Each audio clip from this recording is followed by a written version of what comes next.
الحمد لله رب العالمين والعاقبة للمتقين ولا عدوان إلا على الظالمين والصلاة والسلام على أشرف الأنبياء والمرسلين وعلى آله وأصحابه أجمعين أما بعد اللهم علمنا ما ينفعنا وانفعنا بما علمتنا وزدنا علما يا رب العالمين. கண்ணியத்திற்குரிய உலமாக்களே, சகோதர சகோதரிகளே, அல்லாஹுடைய பேரருளால் அவனுடைய மார்க்கத்தை அதன் தூய்மையான வடிவிலே அறிந்து கொண்டு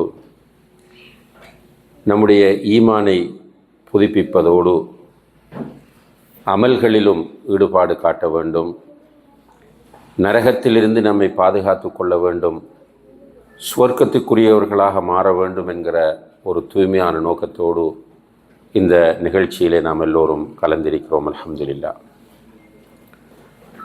இந்த அருமையான சந்தர்ப்பத்தில் குழப்பமான சூழ்நிலையில் இஸ்திகாமத்தோடு இருப்பது எந்த அளவு முக்கியமானது என்பது பற்றி நினைவுபடுத்துமாறு நான் வேண்டப்பட்டிருக்கிறேன். உண்மையிலேயே மிக முக்கியமான, இன்றைய காலத்திற்கு மிக தேவையான ஒரு தலைப்பாக இருக்கிறது. குறிப்பாக எல்லா முஸ்லிம்களிடமும் கொண்டு போய் சேர்க்க வேண்டிய ஒரு தலைப்பு தான் இந்த தலைப்பு. குழப்பமான காலம் என்று சொல்வது ஃபித்னாவுடைய காலம் என்று அரபியிலே சொல்லலாம். ஜமனுல் ஃபித்தன். நபிகள் நாயகம் ஸல்லல்லாஹு அலைஹி வஸல்லம் அவர்களுடைய காலத்திலேயே தன்னுடைய மறைவுக்கு பிறகு இந்த உலகத்தில் பொதுவாகவும் முஸ்லிம் சமூகத்தில் குறிப்பாகவும் பல ஃபித்னாக்கள் வரும் என்பதை முன்னறிவிப்பு செய்திருந்தார்கள். இந்த ஃபித்னா, குழப்பம் என்பதை நாம் ஃபித்னா என்று புரிந்து கொள்ளுங்கள். ரசூலுல்லாஹி அலைஹி வஸல்லம் அவர்கள் சொன்னார்கள், இந்த ஃபித்னாவுடைய வாசல், டோர் உமர் இப்னுல் கத்தாப் ரலியல்லாஹு அன்ஹு என்று சொன்னார்கள். அவருடைய மௌத்துக்கு பிறகு ஃபித்னாவுடைய அந்த கதவு, அந்த வாசல் திறக்கப்படுகிறது. உஸ்மான் ரலியல்லாஹு அன்ஹு அவருடைய காலத்திலிருந்து பல்வேறு நபிகள் நாயகம் ஸல்லல்லாஹு அலைஹி வஸல்லம் அவர்கள் முன்னறிவிப்பு செய்த ஃபித்னாக்கள் இந்த உலகத்தில் கொஞ்சம் கொஞ்சமாக வர ஆரம்பித்தது. மறுமை நாள் நெருங்கும் போது ஃபித்னாக்கள், குழப்பங்கள் மிக பரந்த அளவில் வெளிப்படும் என்று நபி ஸல்லல்லாஹு அலைஹி வஸல்லம் அவர்கள் முன்னறிவிப்பு செய்தார்கள். அந்த பரந்த அளவில், மிகப்பெரிய அளவில் ஃபித்னாக்கள் வெளிப்படும் என்பதை சில விஷயங்களை சுட்டிக்காட்டி நபி ஸல்லல்லாஹு அலைஹி வஸல்லம் அவர்கள் சொல்கிறார்கள். உதாரணமாக ஒரு ஹதீஸில் சொன்னார்கள், ஒரு முஸ்லிம் ஒரு ஃபித்னாவை பார்ப்பார், பார்த்து ஆச்சரியப்படுவான். இந்த ஃபித்னா தான் என்னை அழிக்கப் போகிறது என்று ஆதங்கப்பட்டு கொண்டிருப்பான், பயந்து கொண்டிருப்பான். அப்படி இருக்கும்போது இன்னும் ஒரு ஃபித்னா வந்து பழைய ஃபித்னாவை சிம்பிளாக்கிவிடும். சுப்ஹானல்லாஹ். இப்படி சொல்லுகிறார்கள், துரக்கிகு பஅதுஹா பஅதா. ஒரு ஃபித்னா மற்ற ஃபித்னாவை சிம்பிளாக்கிவிடும். முன்னைய ஃபித்னாவை பின்னால் வரக்கூடிய ஃபித்னா சாதாரணமாக்கிவிடும் என்று சொல்கிறார்கள். இன்னும் ஒரு ஹதீஸிலே சொன்னார்கள், ஃபித்னாக்கள் தமூஜ் கமௌஜில் பஹர், கடல் அலை வீசுவது போல ஃபித்னாக்கள் அதிகமாக வர ஆரம்பிக்கும் என்று சொன்னார்கள். இப்போ ஃபித்னாக்கள் நிறைய வரும். ஒரு மூமின் இந்த ஃபித்னாக்களை பார்த்து தன்னுடைய நெற்றியை சுருக்குவார். இவ்வளவு நடக்கிறதே என்று ஆச்சரியமாக பார்ப்பார். அதனுடைய நத்தீஜா என்ன என்றால், யுஸ்பிஹு ரஜுலு முஃமினன் வ யும்சி காஃபிரா. ஒரு மனிதன் காலையில் முஃமினாக இருப்பான், சுப்ஹானல்லாஹ். மாலையாகும் போது அவன் காஃபிராக மாறிவிடுவான். அந்த அளவுக்கு ஃபித்னாக்கள் வெளிப்படும் என்று நபிகள் நாயகம் ஸல்லல்லாஹு அலைஹி வஸல்லம் அவர்கள் சொல்கிறார்கள். இந்த ஃபித்னாவுடைய தன்மை என்னவென்றால் உள்ளத்தை அட்டாக் பண்ணுவது. உள்ளத்தை தான் ஃபித்னாக்கள் பாதிக்கும். துஉரதுல் ஃபிதனு அலல் குலூபி கல் ஹஸீரி ஊதன் ஊதா. ஒரு பாய் பின்னும்போது பாய்க்கு யூஸ் பண்ணுற பண் ஒவ்வொரு பண்ணாக வைப்பார்கள். அதுபோல உள்ளங்களுக்கு ஃபித்னாக்கள் எடுத்து காண்பிக்கப்பட்டு கொண்டே இருக்கும். ஃபஅய்யு கல்பின் உஷ்ரிபஹா நுகித ஃபீஹி நுக்தத்துன் சௌதா. எந்த உள்ளம் அந்த ஃபித்னாவை அப்சர்வ் பண்ணி கொள்கிறதோ, உள்வாங்கிக் கொள்கிறதோ, அந்த உள்ளத்தில் ஒரு கருப்பு புள்ளி போடப்படும். ஒவ்வொரு ஃபித்னாவாக உள்வாங்க அந்த உள்ளத்தில் கருப்பு புள்ளிகள் கூடிக்கொண்டே இருக்கும். இறுதியிலே அந்த உள்ளத்தின் நிலைமை எப்படி மாறும்? முழுமையாக பிளாக் ஆகிடும், கருப்பு. முழுமையாக கருப்பாக மாறினால் அந்த உள்ளத்தின் தன்மை தலைகீழாக கவிழ்த்து வைக்கப்படுகிற ஒரு கப்பை போன்று இருக்கும், ஒரு கிளாஸை போல. தலைகீழாக கவிழ்த்து வைக்கப்பட்டிருக்கிற கிளாஸ், அதற்குள் நீங்கள் எதையும் ஊற்ற முடியாது. அது தலைகீழாக கவிழ்த்து வைக்கப்பட்டு நீங்கள் மேலே எதை ஊற்றினாலும் உள்ளே போவதில்லை. இதே போல இந்த உள்ளங்கள் இருக்கும். லா தஅரிஃபு மஅரூஃபன் வலா துன்கிரு முன்கரா. அந்த உள்ளத்திற்கு நல்லதும் புரியாது, கெட்டதும் புரியாது. சுப்ஹானல்லாஹ். இப்படி ஏராளமான ஹதீஸ்கள் இந்த குழப்பங்களை பற்றி நமக்கு முன்னறிவிப்பு செய்திருக்கின்றன. நபி ஸல்லல்லாஹு அலைஹி வஸல்லம் அவர்கள் மறுமை நாளினுடைய ஒரு அடையாளமாக அதிகமாக ஃபித்னாக்கள் வெளிப்படும், அதிகமான குழப்பங்கள் வரும் என்று சொல்கிறார்கள். அந்த காலம் எது என்பதிலே ஆரம்ப காலத்திலிருந்து இஸ்லாமிய அறிஞர்கள் மத்தியில் கருத்து வேறுபாடுகள் இருக்கின்றன. பெரும்பாலும் ஒவ்வொரு காலத்தில் வாழ்ந்த அறிஞர்களும் இந்த காலம்தான் அந்த ஃபித்னாவுடைய ஜமான் என்று எண்ணக்கூடிய அளவுக்குத்தான் ஃபித்னாக்களை அவர்கள் பார்த்திருந்தார்கள். அன்புள்ள சகோதர சகோதரிகளை, இன்று நாம் வாழக்கூடிய காலத்தில் ஒரு 40 வயதை தாண்டிய ஒருவர், அவருக்கு ஒரு 5 வயதாக அல்லது ஒரு 10 வயதாக இருக்கும்போது, ஒரு 25-30 வருடங்களுக்கு முன்னால் இந்த உலகத்தின் நிலைமையை அவர் பார்த்தால், இன்று உலகம் தலைகீழாக மாறியிருப்பதை அவரால் உணர முடியும். ஒரு 25 வருடங்களுக்கு முன்னால் இந்த உலகம் எப்படி இருந்தது என்று சென்று பாருங்கள். ஒரு 30 வருடங்களுக்கு முன்னால் 2000 ஆரம்ப பகுதி, அப்போதான் இந்த மொபைல் ஃபோன்கள் ஒரு அளவு ரீச் ஆகுது. அப்போ ஒரு சகோதரர் சொல்கிறார், நான் ஒரு சிம் எடுக்கிறதுக்காக 10,000 ரியால் டிபாசிட் பண்ணேன்னு சொன்னார். ஒரு சிம் வாங்குறதுக்கு 10,000 ரியால் டிபாசிட் பண்ணி தான் அவர் ஒரு சிம் வாங்கியிருக்கிறார். இது நான் 2000ஆம் ஆண்டு அவரை சந்திக்கிற போது அவர் சொன்ன செய்தி. இன்று, அதாவது நேற்று, ஒரு மோலிலே அஜீசியாவில் சும்மா போய் கேட்டோம், சிம் கிடைக்குமாண்டு. சிம் தாராங்க 20 ரியால். அந்த 20 ரியால் சிம்முக்கு 3 GB internet free, 1 GB social media free, 250 local minutes free. ஒரு வருடத்திற்கு முன்னால் என்ன நிலைமைன்னா, அந்த சிம் ஆக்டிவ் ஆகிறதுக்கு டைம் எடுக்கும். நமக்கு சிம்மை தந்து அடுத்த செகண்ட் ஆக்டிவ் ஆகிவிட்டது. எப்படி மாற்றம் என்று பாருங்க. உலகத்தை நம்முடைய கைக்குள் கொண்டு வருவது, முதல்ல சொன்னாங்க குளோபலைசேஷன் என்று சொல்லி. குளோபலைசேஷன் என்று சொன்னால் உலகமயமாக்கல் அல்லது பூகோளமயமாக்கல் என்று தமிழில் சொல்லுவார்கள். அவங்களோட கான்செப்ட் எப்படி இருந்துச்சுன்னா, உலகம் ஒரு கிராமம் என்று ஃபஸ்ட்டுக்கு சொன்னார்கள். உலகம் ஒரு கிராமம், முழு உலகத்தையும் ஒரு கிராமமாக ஆக்குவது. அதுக்கு பிறகு சொன்னார்கள் உலகம் என்பது ஒரு ரூம் என்றார்கள். ஒரு ரூமுக்குள்ள உலகத்தை கொண்டு வரது. பிறகு சொன்னார்கள் உலகத்தை கைக்குள் கொண்டு வருவது என்று சொன்னார்கள்.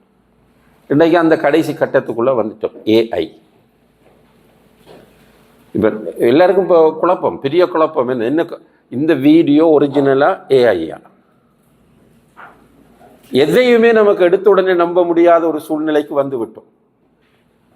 என்னுடைய ஒரு ஒரு என்னது கெஸ்ஸிங், இன்னும் ஒரு வெரி ஷார்ட் பீரியட்டில் இன்ஷா அல்லாஹ் எல்லோரும் ஃபோனை கையில் எடுக்க பயப்படுவார்கள், அல்லது அவர்கள் வீட்டை ஃபோன் இருந்தால் அவர்கள் இரிட்டேட் ஆகி ஸ்ட்ரெஸ் ஆகி அந்த ஃபோனுகளை உடைப்பார்கள் இன்ஷா அல்லாஹ். இப்போதே நாம் ஒரு சுதந்திர கைதியாகத்தான் வாழ்ந்து கொண்டிருக்கிறோம். ஃபோன் விஷயத்தில், டிவைஸுடைய விஷயத்தில் ஒரு சுதந்திர கைதி. என்ன சுதந்திர கைதி? நம்முடைய ஃபோன் ஐஃபோன் என்றால் லட்சக்கணக்கில் கொடுத்து வாங்கியிருக்கிறோம். ஆனால் அந்த ஃபோன் நம்மை காட்டி கொடுத்து கொண்டிருக்கிறது. நம்ம காசு கொடுத்து வாங்கின ஃபோன் நம்மை காட்டி கொடுத்து கொண்டிருக்கிறது. நம்மை அறியாமல் நம்முடைய தகவல்களை அந்த ஃபோனுக்கு நாம் கொடுத்து கொண்டிருக்கிறோம். இந்த ChatGPT அதான் ஃபேமஸாக எல்லாருக்கும் தெரிஞ்ச ஒரு ஏஐ டூல். அதில் நான் ஒரு லெட்டர் எழுத வேண்டும் ஒரு எம்பசிக்கு. சும்மா கேட்குறேன். எப்படி கேட்டேன்னு சொன்னால், எனக்கு இந்த எம்பசிக்கு விசா கேட்டு நான் ஒரு லெட்டர் எழுத வேண்டும், ஒரு மாடல் லெட்டர் எழுதி கொடுங்கள் என்று கேட்டவுடன் அந்த லெட்டர் ஆரம்பிக்கிறது நான் இன்னார், என்னுடைய முழு பெயரை சொல்லி, என்னுடைய பாஸ்போர்ட் நம்பரை சொல்லி, என்னுடைய தற்போதைய தொழிலை சொல்லி, என்னுடைய வீட்டு அட்ரஸை சொல்லி, முழுமையாக ஒரு ஒன்றும் தேவை அப்படியே பிரிண்ட் எடுக்கக்கூடிய அளவுக்கு லெட்டர் ரெடியாக வந்துச்சு. எனக்கு ஆச்சரியமாக போய் இந்த தகவல் எப்படி போனது, எந்த அளவுக்கு என்றால் நான் ஒரு நாட்டில் ஒரு ஐடி வச்சிருக்கிறேன், அந்த ஐடி நம்பரை கூட சொல்லு அந்த கடிதத்தில்.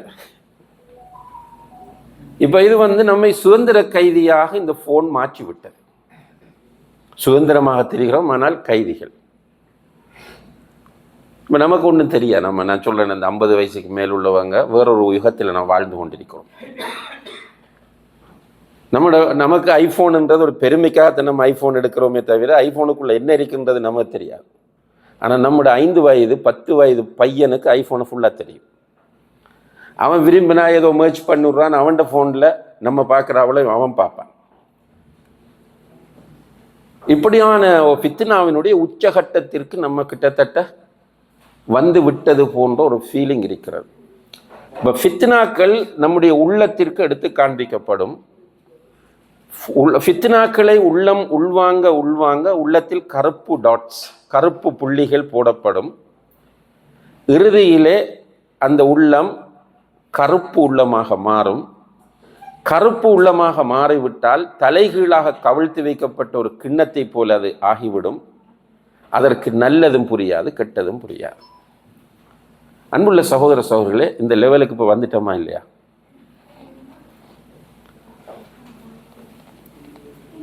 நீங்கள் பெற்ற பிள்ளைகள்,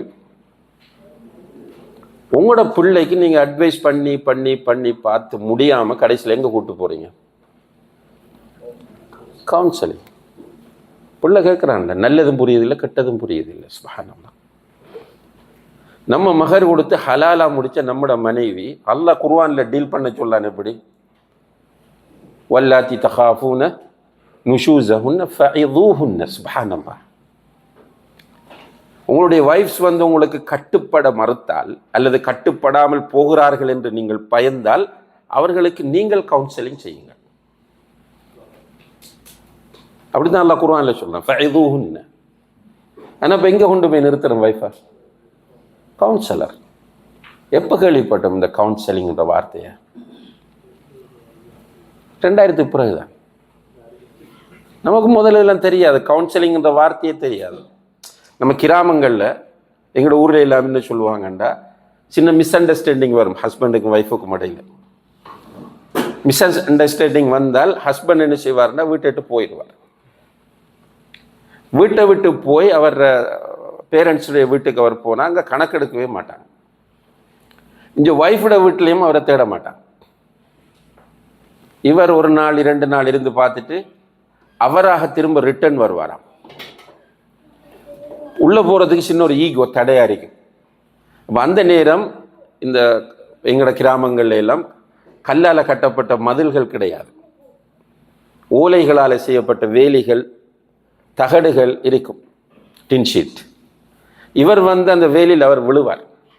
சும்மா வந்தவர் திடீர்னு வேலியில் விழுந்து சத்தம் போடுவார், என்ன தள்ளாதீங்க, என்ன விடுங்க, நான் போறேன்னு.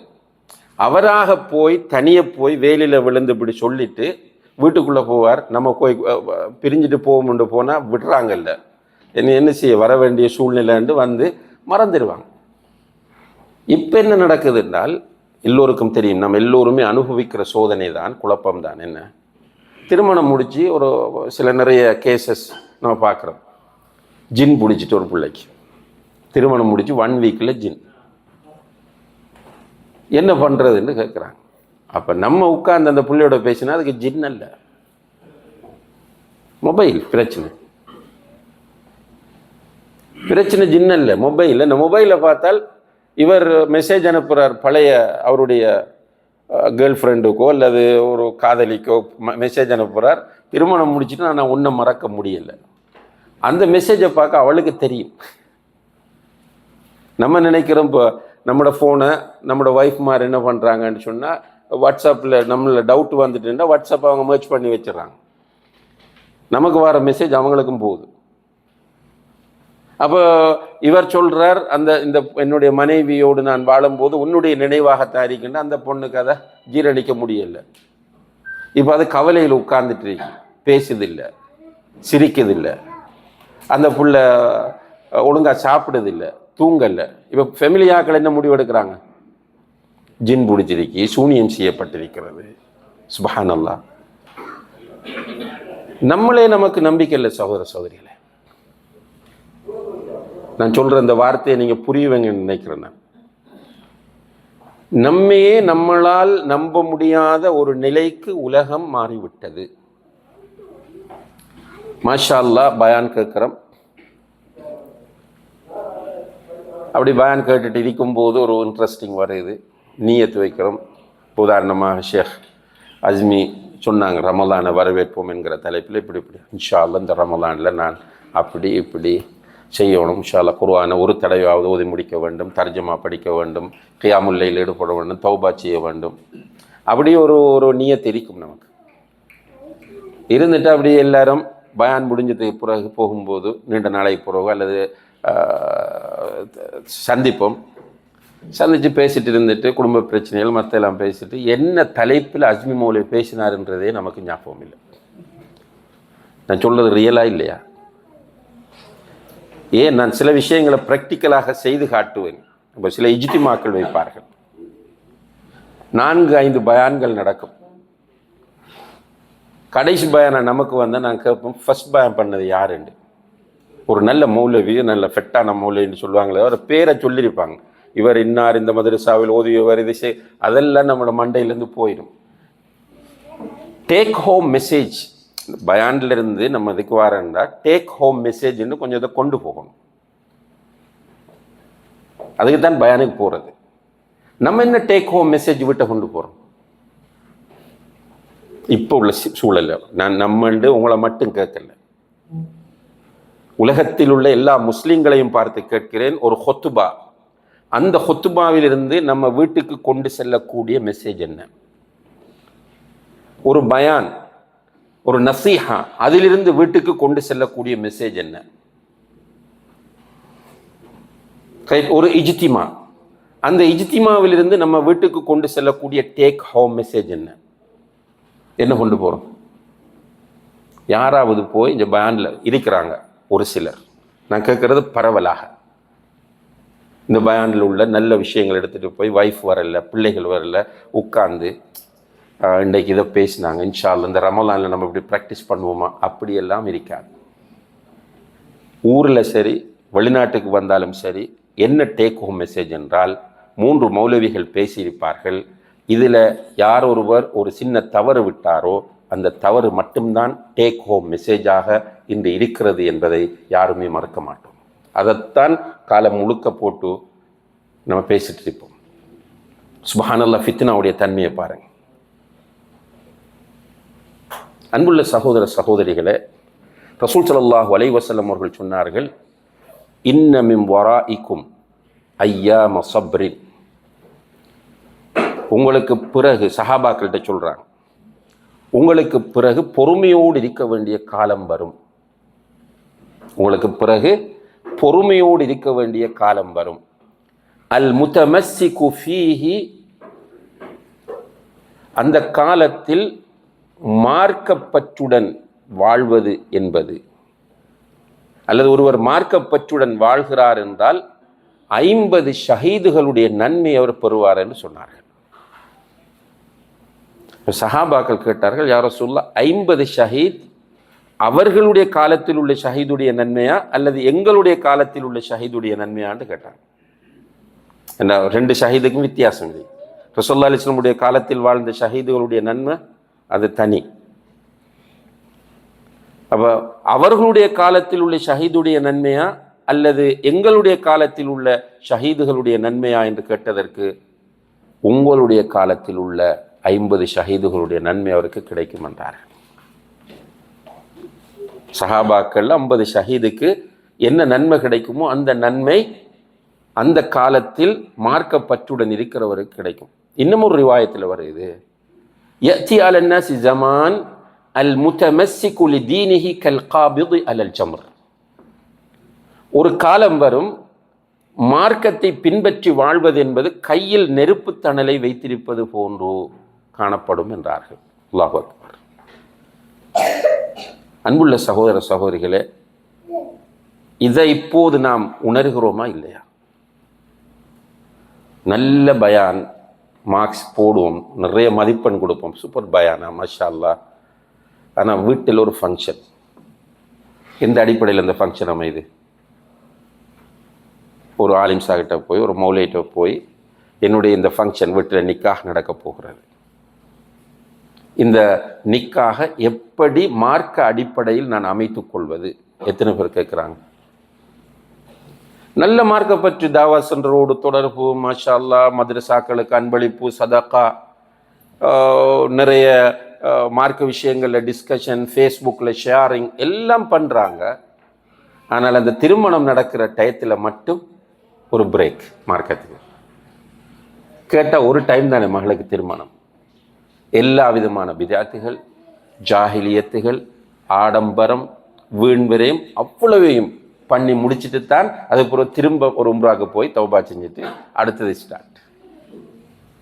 நமக்கென்று வரும்போது மட்டும், இந்த காலத்தில் உள்ள நிலைமையை பாருங்க, நமக்கென்று வரும்போது மட்டும் யோசிக்கிறோம், மற்றவனுடைய விஷயத்தில் அவசரமாக முடிவெடுக்கிறோம்.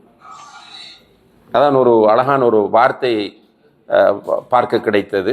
நான் அடிக்கடி சொல்கிற ஒரு வார்த்தை என்னென்றால், அந்த அவங்க சொன்னத்தை திரும்ப, இன்றைய காலத்தில் மனிதனுடைய நிலைமை என்னவென்றால், அடுத்தவர்களுடைய விஷயத்தில் அவன் ஒரு ஜட்ஜாகவும் தன்னுடைய விஷயத்தில் அவன் ஒரு லாயராகவும் செயற்படுகிறான். இருக்கா இல்லையா? மற்றவனுக்கு ஃபத்வா கொடுக்கறதுல அவன் வழிகேடு, இவன் அப்படி, இவன்கிட்ட பெருமரிக்கு, அவன்கிட்ட மோஸ்துதிரிக்கு, அவன்கிட்ட மார்க்கம் இல்லை, அவன்கிட்ட ஜாஹிலியத்திற்கு பட்டியல் போட்டுக்கொண்டு அவன் வட்டியில் ஈடுபடுறான், சூதாட்டத்தில் ஈடுபடுறான், ஹலாலா சம்பாதிக்கிறல்ல, மனைவி பிள்ளைகளுக்கு சரியான ஹக்க கொடுக்கறல்ல, சுபா பட்டியல் இட்டுட்டு போவான். ஆனால் அவனுக்கு என்று ஒன்று வந்தால் நின்று வாதாடுவான். கடைசி வரை அந்த தீர்ப்பு தனக்கு செட் ஆகாது என்பதிலேயே தெளிவாக இருப்பான். எல்லோரும் இப்போ என்ன முடிவு சகோதர சகோதரிகளே? நல்லா யோசிங்க. இப்போ இந்த ஜித்தாவில் தாவா சென்டர்கள் வர ஆரம்பிச்சு எத்தனை, ஒரு 40 வருஷம் இருக்குமா? இப்போ ஒவ்வொருவரும் எவ்வளோ காலமாக பயான் கேட்குறோம், என்ன சேஞ்ச்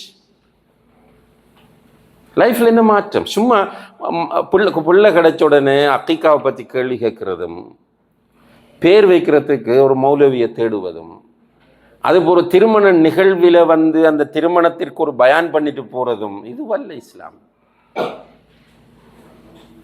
இதுக்காக நம்ம படைக்கப்படவும் இல்லை. இஸ்லாம் என்பது முழு லைஃப். அதெல்லாம் சொல்றது இஸ்லாம் ஒரு வாழ்க்கை திட்டம், லைஃப் ஸ்டைல். எல்லா இடத்திலையும் இஸ்லாம் இருக்க வேண்டும். சிலர் இன்றைக்கு நம்ம பார்க்குறோம், நல்ல நீண்ட தாடி ஜுப்பா எல்லாம் இருக்கும், ஆனால் சுப்ஹானல்லாஹ் மனைவி பிள்ளைகள விஷயத்தில் ஜீரோ, உடன்பிறப்புகள் இரத்த உறவுகள் விஷயத்தில் ஜீரோ. நல்ல மார்க்கப்பற்றோடு ஹஜ்ஜிக்கு போய் உம்ராவுக்கு போய் ஹாஜியார் என்ற பேரோடு இருப்பார். பிஸ்னஸை பார்த்தோம்னு சொன்னால் பிஸ்னஸ் முழுக்க லா ஹவ்ல வலா குவத்த இல்லா பில்லாஹ் சொல்ல முடியல. சிம்பிளா வட்டி, சாதாரணமாக ஏமாற்று. சிலர் வேகமாக எப்படி பணம் சம்பாதிக்கிறது, அதுக்காக ட்ரக்ஸ் வியாபாரம் பண்றாங்க. ஹாஜியார் நல்ல அடிக்கடி உம்ராவுக்கு ஹஜ்ஜிக்கு போய் வரவர், தஹஜ்ஜத் தொழுறவர்.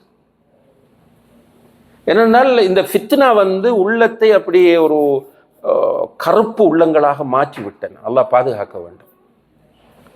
அன்புள்ள சகோதர சகோதரிகளே, ஹசனுல் பஸ்ரி ரஹிமஹுல்லா அவர்கள் சொன்னார்கள், இப்ன ஆதம் தீனுக் தீனுக், மனிதனே உன்னுடைய மார்க்கம், உன்னுடைய மார்க்கம் இதில் கவனம் செலுத்து. மனிதனே உன்னுடைய மார்க்கம், உன்னுடைய மார்க்கம், உன்னுடைய மார்க்கத்தில் நீ கவனம் செலுத்து. இன்னமா ஹுவ லஹ்முக வ தமுக். அல்லாஹ் அக்பர். அந்த மார்க்கம் தான் உன்னுடைய இரத்தமும் சதையும் என்று சொன்னார்கள். அன்புள்ள சகோதரர் சொல்ல, இந்த லைஃப் என்ன, இந்த லைஃபுக்கு என்ன மீனிங்? ஒரு 5 ஸ்டார் ஹோட்டலில் மகளுடைய திருமணம் மிக ஆடம்பரமாக நடந்து முடிந்தது. கோடிக்கணக்கில் செலவு செய்தோம். எல்லா விதமான வீடியோ, ஃபோட்டோ, செல்ஃபி எல்லாம் முடிஞ்சு. பிறகு ரிசல்ட் என்னன்னு பார்த்தா 2 பேருக்கும் இடையில் உடன்பாடு இல்லை, டைவோர்ஸ். பார்க்குறோமா இல்லையா? என்ன லைஃபுக்கு என்ன மீனிங்? சாப்பிட்டது எங்க, உடுத்தது எங்கே, கட்டிய வீடு எங்கே? சில வீடுகளில் நான் பார்க்குறோம், ஒரு சகோதரர் சவுதியா அல்லது ஏதோ ஒரு அரபு நாட்டிலிருந்து சம்பாதிக்கிறார் தொடர்ச்சியாக. தமிழ்நாட்டை சேர்ந்த ஒரு சகோதரர் சம்பாதிச்சு மாஷா அல்லாஹ் 25-30 வருஷத்துக்கு மேலிருந்து உழைத்து உழைத்து உழைத்து ஒரு அழகான வீடு கட்டி, கடைசியாக இன்னும் கொஞ்சம் டைம் எடுத்து அவர் ஒரு வாகனமும் வாங்குகிறார் ஊரில். அப்போ திருமணம் முடிப்பதற்கு முதலே வந்து விட்டார். போய் திருமணம் முடித்து கொஞ்ச காலம் ஒய்ஃபோடு இருந்துட்டு இங்கே சம்பாதிக்கிறார் சம்பாதிக்கிறார் சம்பாதிக்கிறார். அவரோட டார்கெட் என்ன? ஒரு அழகான வீடு கட்டுவது. அல்ஹம்துலில்லாஹ் கட்டி முடித்தார். இன்னும் ஒரு ஆசை வந்தது. என்னது? ஒரு வாகனம் வாங்க வேண்டும். வாங்கிவிட்டார். இப்போ முடிவெடுக்கிறார், இன்ஷா அல்லாஹ் இனி ஊருக்கு போய் செட்டில் ஆகுவோம் என்று. மலக்குல் மௌத் அலைஹிஸ்ஸலாம் அதற்கிடையில் வந்து விட்டார். அவருடைய உயிர் பறிக்கப்படுகிறது. ஊரில் உள்ளவர்கள் சொன்னார்கள், ஜனாசாவை ஊருக்கு அனுப்புங்கண்டு. மையத் ஊருக்கு போகிறது. எந்த வாகனத்தில் அவருடைய ஜனாசாவை ஏற்றுவது? அப்போ எல்லாரும் மஷூரா சொன்னார்கள், ஜனாசா கண்டிருக்கிற வாகனத்தை ஹயர் பண்ணும், புது வாகனத்தில் மையத்தை ஏற்ற முடியாதே. அவர் ஜனாசா ஏற்றப்பட்டது ஒரு பழைய வளமையாக ஜனாசா ஏற்றுவதற்கு. அதில் முஸ்லீம் ஜனாசாவும் வரும், முஸ்லீம் அல்லாத ஜனாசாவும் இருக்கும். அந்த ஜனாசா வாகனத்தில் அவருடைய மையத்தை ஆப்போட்டிலிருந்து ஏற்றப்பட்டு வீட்டை கொண்டு வந்த நேரத்தில் புதிய வீட்டில் இல்லாமல் பழைய வீட்டில் குளிப்பாட்டுறதுக்கெல்லாம் வசதி பழைய வீடு என்று சொல்லி பழைய வீட்டில் வைத்து குளிப்பாட்டி அவருடைய ஜனாசா நல்லடக்கம் செய்யப்பட்டது. இது ரியாலிட்டி, இதுதான் யதார்த்தம். பணம் திமிர், செல்வாக்கு திமிர், கொஞ்சம் வார்த்தை திமிர், சில ஆளுமை, சில அவங்கள்ட்ட ஸ்கில்ஸ் இருக்கும் திமிர், எல்லாத்தையும் வைத்து திமிர் திமிர என்ன பண்ண போகிறோம்? இந்த திமிரை வைத்து உமர் இப்னுல் கத்தாப் ரலியல்லாஹு அன்ஹு அவர்கள் உண்மையிலே ஒரு பெரிய சண்டியன். ஜாஹிலிய காலத்தில் இஸ்லாத்தை ஏற்றுக்கொள்வதற்கு முன்னால் உமர் என்றால் உலகமே நடுங்கும். அந்த காலம் திமிர் பிடித்தவர், ஆணவம் பிடித்தவர், எதையும் விட்ரோ பண்ணுவதற்கு அவர் ரெடி இல்லை. இப்படியானவருக்கு அல்லாஹ் ஹிதாயத்தை கொடுத்தான். சுபஹான் அல்லாஹ். அந்த உமர் இப்னுல் கத்தாப் எப்படி மாறினார் என்றால், மிக பணிவுள்ள சிம்பிளான ஒரு பர்சனாலிட்டியாகவும் இரக்கமுள்ள ஒரு ஆளுமையாகவும் மாறினார். அவர் சொல்றார், உமர் என்றால் அந்த பழைய ஞாபகத்தில் எல்லாரும் பயப்படுறாங்க. உமருடைய உள்ளத்தில் இப்போது இருக்கிற அந்த இரக்கத்தை புரிந்து கொள்வார்களாக இருந்தால் உமருடைய ஆடையை அவர்கள் கலட்டி எடுப்பதற்கு ஆளுக்கால் போட்டி போடுவார்கள் என்று சொல்கிறார். அவர் உவமானம் ஒன்று. அவ்வளோ சாஃப்ட்னஸ். ரசூல் ஸல்லல்லாஹு அலைஹி வஸல்லம் அவர்கள் வஃபாத் ஆகி விடுகிறார்கள். ஜனாசா வைக்கப்பட்டிருக்கிறது. மதீனா சோகமயமாகிறது. உமர் வந்து நின்று சத்தம் போடுகிறார் பழைய ஸ்டைலில். ரசூலுல்லாஹி அலைஹி வஸல்லம் அவர்கள் மூசா அலைஹிஸ்ஸலாம் அவர்கள் அல்லாஹ்வை பார்க்க போனது போல இவர்களும் அல்லாஹ்வை பார்க்க போயிருக்கிறார்கள், வருவார்கள். என்னுடைய காது கேட்க யாராவது உமர் ரசூலுல்லாஹி அலைஹி வஸல்லம் அவர்கள் வஃபாத் ஆகி விட்டார்கள் என்று சொன்னால் அவருடைய தலை இந்த இடத்தில் உருளும் என்றார்கள். இப்போ சஹாபாக்களுக்கு பயம் பேசுறதுக்கு. அந்த இடத்தில் அபூபக்கர் சித்திக் ரலியல்லாஹு அன்ஹு அவர்கள் இல்லை. அவருக்கு ஜனாசா செய்தி கேள்விப்பட்டு அவர் வேகமாக வருகிறார். வந்து பார்க்கும்போது உமர் ஒரு பக்கம் இப்படி சத்தமிட்டு கொண்டிருக்கிறார், இன்னும் ஒரு பக்கம் சோகமும் கவலையும் காணப்படுகிறது.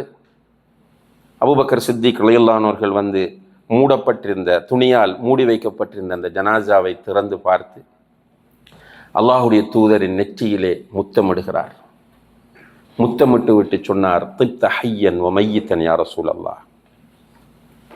அல்லாஹுடைய தூதரே, நீங்கள் உயிரோடு இருக்கும் போதும் உங்களுடைய உடம்பில் இருந்து நறுமணம் வீசியது, நீங்கள் மௌத்தான பிறகும் உங்களுடைய உடம்பில் இருந்து நறுமணம் வீசுகிறது என்று சொல்லிவிட்டு சொன்னார், மன் கான யஅபுது முஹம்மதன் ஃபஇன்ன முஹம்மதன் கத் மாத்.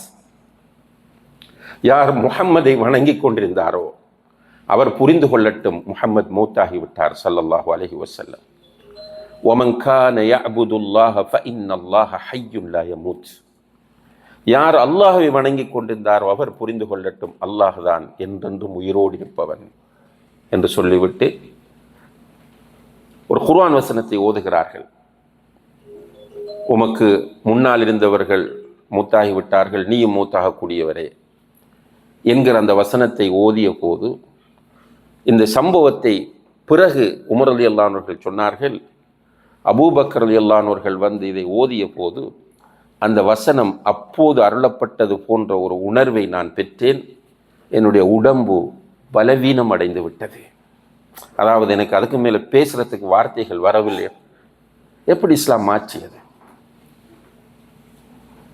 ரசூலுல்லாஹி அலைஹி வஸல்லம் அவர்கள் உமருக்கு கொடுத்த சர்டிஃபிகேட் மாதிரி யாருக்கும் கொடுக்கல. சொர்க்கத்தை கொண்டு நன்மாராயம் முதல் நிலையில் யார் இருக்கிறாங்க? ரசூலுல்லாஹி அலைஹி வஸல்லம் உம்மத்தில் அபூபக்கர் சித்திக் ரலியல்லாஹு. இரண்டாவது நிலையில் தான் உமர் ரலியல்லாஹு அன்ஹு இருக்கிறார். அஹ்லுஸ் சுன்னah வல் ஜமாஅத் நிலைப்பா. ஆனால் உமருக்கு கொடுத்தது போன்ற சர்டிஃபிகேட்ஸ் அபூபக்கர் ரலியல்லாஹு அன்ஹு கொடுத்த மாதிரி நம்ம காணல ஹதீஸ்கள்ல. உமருடைய நாவில் அல்லாஹ் பேசுகிறான்.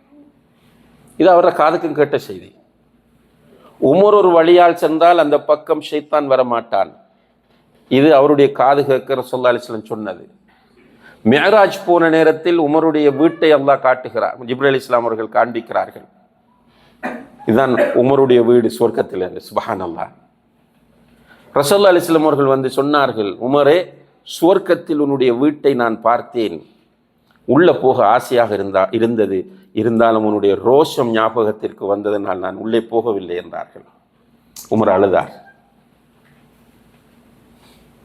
இப்படியான உமர் இப்னுல் கத்தாப் ரலியல்லாஹு அன்ஹு அவர்கள் ரசூலுல்லாஹி அலைஹி வஸல்லம் அவர்கள் வஃபாத்தான பிறகு ரசூலுல்லாஹி அலைஹி வஸல்லம் அவர்களுடைய ரகசிய தோழரான ஹுதைஃபா ரலியல்லாஹு அன்ஹு அவர்களை சந்தித்து கேட்கிறார், ஹுதைஃபாவே, அல்லாஹுடைய தூதர் ஸல்லல்லாஹு அலைஹி வஸல்லம் அவர்கள் மதீனாவில் இருக்கிற முனாஃபிக்குகளுடைய பெயர் லிஸ்ட்டை உன்னிடம் தந்திருக்கிறார்கள், எனக்கு தெரியும்.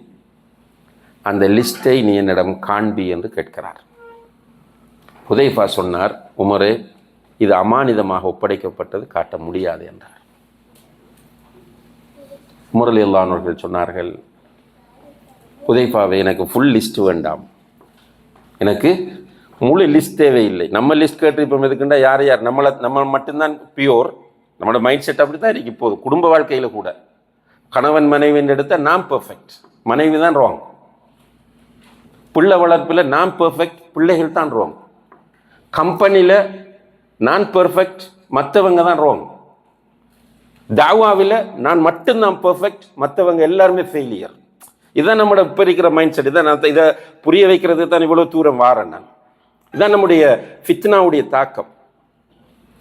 அப்போ நம்ம லிஸ்ட்டை கேட்டிருந்தால் யார் யார் என்று பார்த்து அதை ஃபேஸ்புக்கில் போடுறதுக்கும் அவருக்கு நடவடிக்கை எடுக்கிறதுக்குமாக கேட்டிருப்போம். ஆனால் உமர் ரலியல்லாஹு அன்ஹு லிஸ்ட்டை கேட்டது எதுக்கு தெரியுமா? அந்த லிஸ்டில் அவருடைய பேர் இருக்கிறதா என்பதை அறிவதற்காக.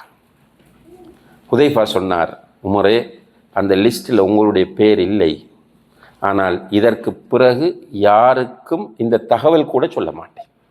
சுப்ஹானல்லாஹ். அன்புள்ள சகோதர சகோதரிகளே, அவர்கள் எங்கே, நாம் எங்கே? பயானை கேட்கும் போது நமக்கு வரக்கூடிய இன்ஸ்பிரேஷன், அந்த பயான் முடிந்தவுடன் நம்ம வெளியில் நின்று நண்பர்களோடு உறவினர்களோடு பேசுவதோடு சுப்ஹானல்லாஹ் ஹலாஸ்.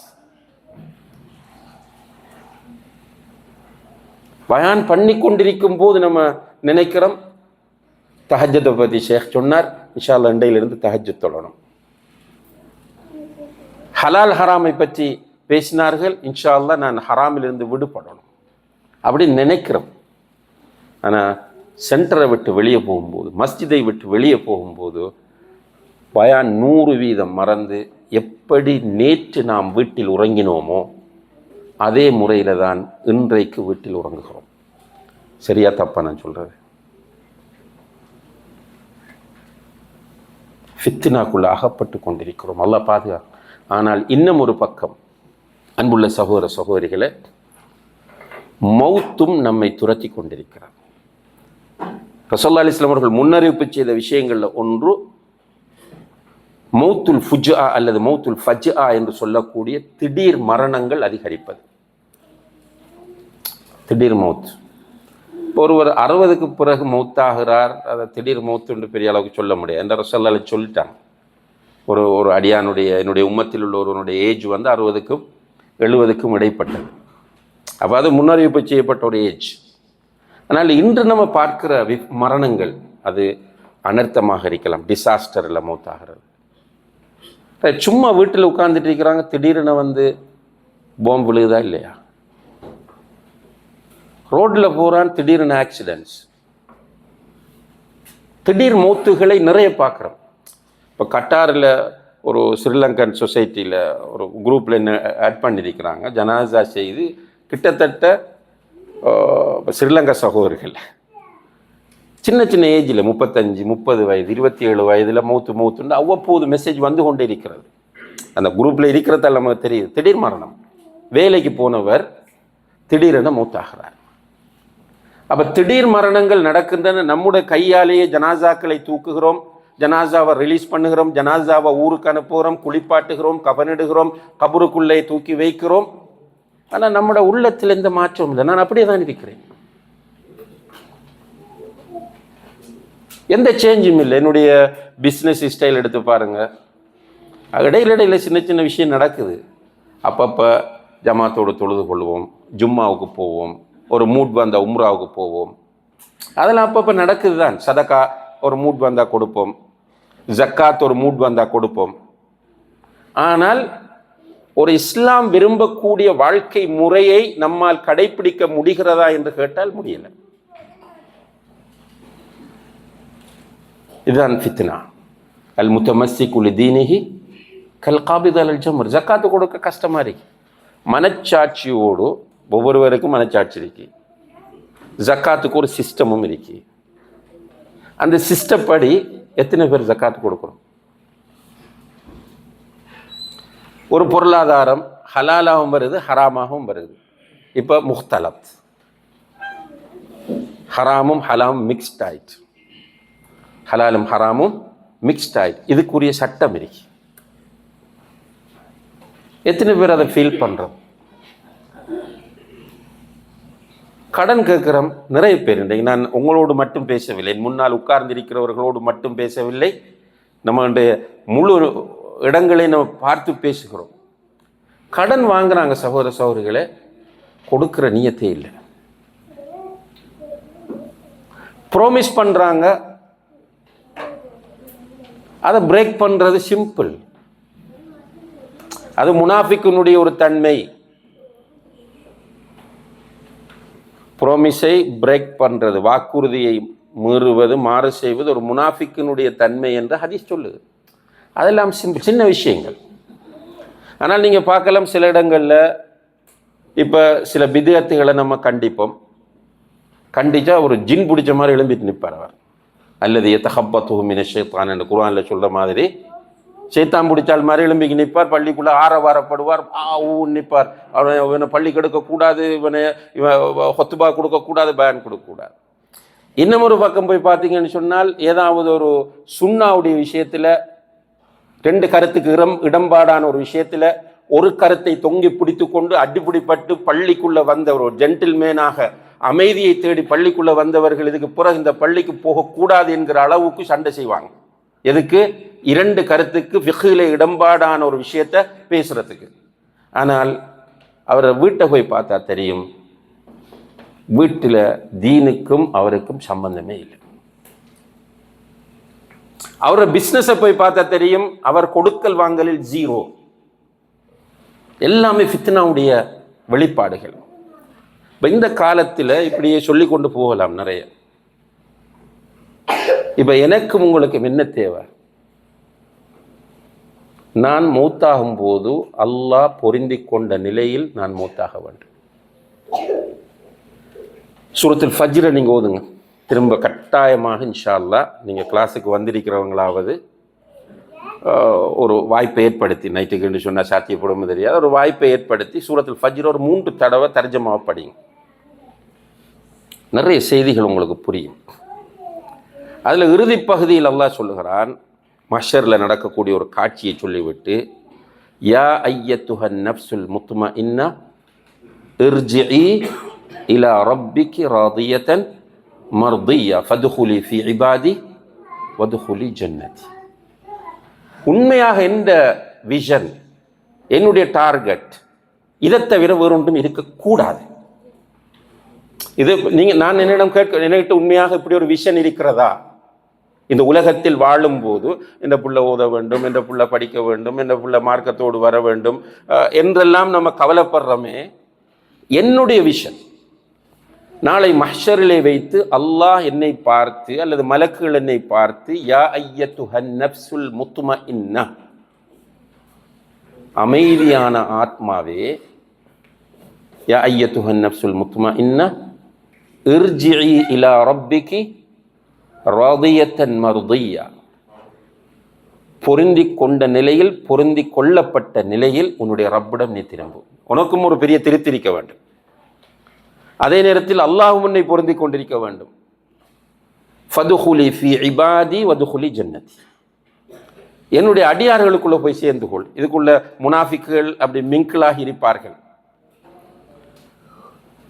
மஷரில் முனாஃபிக்குகள் நம்மளோட மிங்கிளாகி இருந்து மறைய ட்ரை பண்ணுவார்கள். ஒரு சத்தம் வரும், ஃபம்தாசுல் யௌம அய்யுஹல் முஜ்ரிமூன், பாவிகளே ஒரு சைடுக்கு போங்க, நீங்க மூமின்களுக்குள் மறைந்து கொள்ள வேண்டாம் என்கிற ஒரு அழைப்பு வரும். அல்லாஹ் சொல்லுகிறான், ஃபதுகுலி ஃபி இபாதி, நஃப்ஸ் முத்மஇன்னாவே, நீ என்னுடைய அடியார்களுக்குள் நுழைந்து விடு. வதுகுலி ஜன்னதி, என்னுடைய ஜன்னத்திற்குள் நீ நுழைந்து விடு. இது என்னுடைய டார்கெட், என்னுடைய விஷன், என்னுடைய லைஃபினுடைய நோக்கம் என்று யாரெல்லாம் இருக்கிறோமோ அல்ஹம்துலில்லாஹ். சும்மா என்டர்டைன்மெண்ட்டாக பயன் பண்ணுறது, பயன் கேட்கறது, கிளாஸ் நடத்துறது, அதுக்குரிய ஏற்பாடுகள் பண்ணுறது, ஆனால் எனக்கு அது ஒரு பெரிய மேட்டர் இல்லை. அதை பற்றி நான் திங்க் பண்ணுறதும் இல்லை. இருக்குது, இல்லாமல் இல்லை, நான் இல்லைன்னு சொல்லலை, நான் 100% இருக்குது. ஆனால் ஒழுங்குபடுத்தப்படவில்லை, போதாது.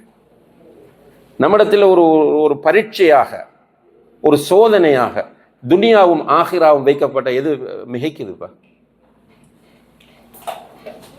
துனியா தான் மிகைக்குது. ஒரு வீட்டில் சும்மா சாதாரண சிம்பிளான உதாரணம், ஒரு மணமகன் பார்க்குறோம், பிள்ளைக்கு மாப்பிள்ளை, மாஷா அல்லாஹ், நல்ல குடும்பம், நல்ல குடும்பம், படித்த மாப்பிள்ளை, நல்ல ஜாப் இருக்கு, வந்துச்சு. இப்போ நீங்கள் கிட்டத்தட்ட விசாரிச்சதில் அல்ஹம்துலில்லாஹ் எல்லாமே அவர்கிட்ட கெட்ட பழக்கங்களும் இல்லை, ட்ரக்ஸ் யூஸ் பண்ணுறதோ அல்லது வேறு தப்பான அஃபேர்ஸோ எதுவுமே இல்லை. இப்போ உங்களோட மனம் ஓகே, நல்ல மாப்பிள்ளை, ஸ்மார்ட்டாக இருக்கிறார், எல்லாம் ஓகே என்று வரும்போது உங்களுக்கு ஒரு மெசேஜ் வருது, அவர் தொழுவதில்லை. என்ன முடிவெடுப்பீங்க? அந்த மாப்பிள்ளை வேணும்னு முடிவெடுப்பீங்களா, வேணாம்னு முடிவெடுப்பீங்களா? ஒரு கம்ப்ளைண்ட் இல்லை அந்த சைட்டில், பேரண்ட்ஸ் நல்லம், ஃபேமிலி நல்லம், இவர்கிட்ட இந்த பேட் ஹேபிட்ஸும் இல்லை, நல்ல ஜாப், நல்லா படிச்சிருக்கிறார். இப்போ இந்த மாப்பிள்ளை எல்லாம் கடைசி கட்டத்துக்கு வந்துட்டு இப்போ நம்ம டேட் ஃபிக்ஸ் பண்ண போகிறோம் என்கேஜ் பண்ணுறதுக்கு. இப்போ நமக்கு வர செய்தி என்ன? அவர் தொழுவதில்லை. உண்மையாக எத்தனை பேர் இந்த மாப்பிள்ளை எனக்கு வேண்டாம்னு டிசைட் பண்ணுவாங்க? என்ன சொல்லுவாங்க தெரியுமா? வீட்டில் புள்ள சில நேரம் பிடிவாதமாக இருக்கும், எனக்கு வேண்டாம்னு. சில நேரங்கள் பேரண்ட்ஸ் சொல்லுவாங்க, நீ மாற்றிக்கலாம், நீ புறகும் மாற்றிக்கொள்ளலாம். அப்படி வந்து பிள்ளைய மாற்றின வந்து நிறைய இருக்காங்க. பொம்பளை பிள்ளைகள நிலைமை என்னென்னா பெரும்பாலும் ஹஸ்பண்ட் தான், ரிஜாலு கவ்வாமூன அல நிசா, பெண்களை நிர்வகிக்கிறவங்க ஆண்கள். அப்போ இந்த மார்க்க விஷயத்தில் நமக்கு நான் சொல்ல வர பாயிண்ட் புரிஞ்சிருக்குன்னு நினைக்கிறேன். இன்ட்ரெஸ்ட் இல்லாமல் இல்லை. இல்லாட்டி நீங்கள் இவ்வளோ டைம் ஒதுக்கி இன்றைக்கு ஒரு ஃபெமிலியோட ஏதாவது ஒரு நல்ல வெதர் மஷாலா போய் பீச்லேயோ அல்லது ஒரு பார்க்லேயோ ஒரு ரெஸ்டாரண்ட்லேயோ உட்காந்து இருக்கிற டைம், இந்த டைம் ஒதுக்கி வாரீங்கன்னு சொன்னால் ஈமான் இருக்கிறது. ஆனால் இந்த ஃபித்னாவுடைய ஜமானில் இந்த ஈமானுடைய நிலை தடுமாற்றமானதாக இருக்கிறது. அப்போ இந்த தடுமாற்றத்தை நம்ம போக்க வேண்டும். கத்தியில் நடப்பது போல என்று சொல்லுவாங்களே, அப்படி வாழ வேண்டிய ஒரு காலம். இந்த காலத்தில் அன்புள்ள சகோதர சகோதரிகள், இந்த ஆசை யாருக்கு வருகிறதோ, அதாவது யா அய்யத்துஹன் நஃப்ஸுல் முத்மஇன்னா இர்ஜிஇ இலா ரப்பிகி ராதியத்தன் மர்திய்ய ஃபத்குலி ஃபீ இபாதி வத்குலி ஜன்னதி என்கிற அந்த ஆசை யாருக்கு வருகிறதோ அவர்கள் சிம்பிளாக அதை அடைய முடியாது. அப்படியானவர்களுக்கு நம்ம தரக்கூடிய ஆலோசனை என்னவென்றால், இஸ்லாம் தரக்கூடிய வழிகாட்டல் என்னவென்றால், முதலில் நமக்கு இல்ம் தேவை, மார்க்க அறிவு வேண்டும். மார்க்க அறிவில் முதலிடம் எதுக்கு தர வேண்டும் சொல்லுங்க?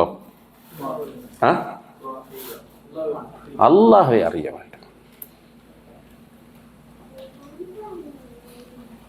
மார்க்க அறிவில் ஃபஸ்ட்டாக அல்லாஹ்வை அறிய வேண்டும். நமக்கு தொலை சொல்லியிருக்கிறாங்க, தொழுறவன் யார் என்று தெரியாமல் தொழுது என்ன செய்ய சொல்கிறேன்? நம்ம யாருக்கு தொழுகிறோமோ, யாருக்கு ருக்கு செய்கிறோமோ, யாருக்கு சுஜூது செய்கிறோமோ அந்த ரப்பை நமக்கு தெரியாது. நீடிக்குமா இது? அதனால தான் நிறைய தொழுகையாளிகள் தொழுவார்கள் விடுவார்கள், தொழுவார்கள் விடுவார்கள், இமோஷனலாக முடிவெடுத்து தொழுவார்கள், பிறகு விடுவார்கள்.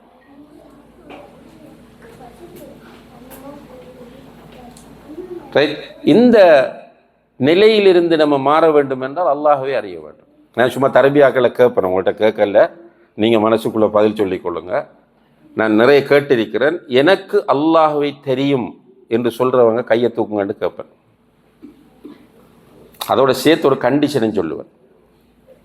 இப்போ ஏஐ எனக்கு தெரியும் என்று சொல்லுவாங்க, கையை தூக்குங்கண்டா எல்லாரும் தூக்குவோம். அப்போ அடுத்த கேள்வி வரும், என்ன ஏஐ என்றால் என்ன? ஆன்சர் இல்லாட்டி தட் மீன்ஸ் அவருக்கு ஏஐ தெரியாது. அல்லாஹ்வை தெரியும்.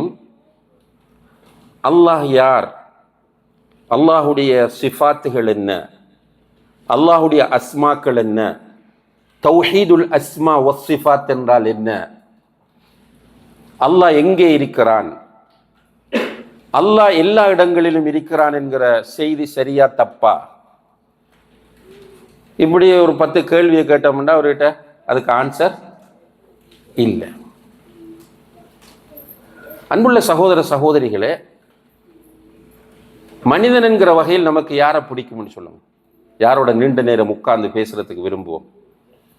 டைம் ஸ்பெண்ட் பண்ண யாரோடு பயணம் போகிறதுக்கும் டைம் ஸ்பெண்ட் பண்ணோம். நம்ம யாரை விரும்புவோம்? நல்லவர்களோடு, அன்பானவர்களோடு, இரக்கமுள்ளவர்களோடு. ஒரு ஆளோட பயந்து கொண்டு வாழ முடியும். அப்போ சில வைஃப்ஸ் இருக்கிறாங்க, சில மனைவிமார் இருக்கிறாங்க, அவங்க வாழ்கிற யாரோட? போலீஸ்காரர்களோட.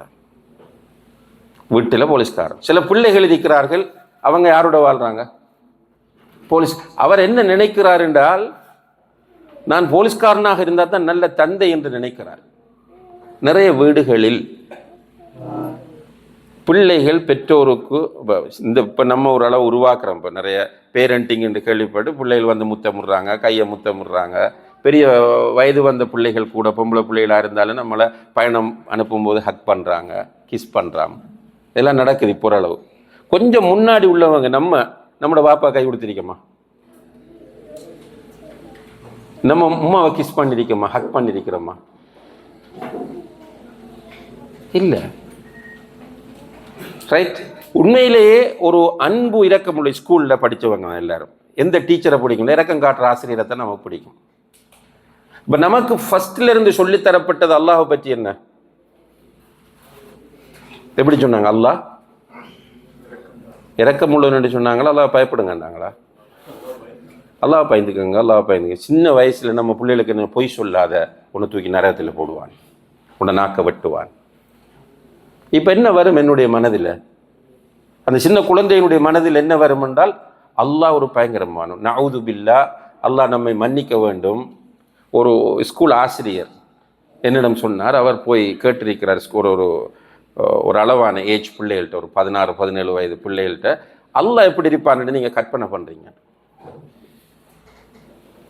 அதுக்கு ஒருவன் சொல்லியிருக்கிறான், பெரிய தலைப்பாகை கட்டி, பெரிய மீசையும் பெரிய தாடியும் வைத்து, கையில் 2 வேல் வைத்து கொண்டு ஒரு பயங்கரமான தோற்றத்தோடு இருப்பான்னு சொல்லி.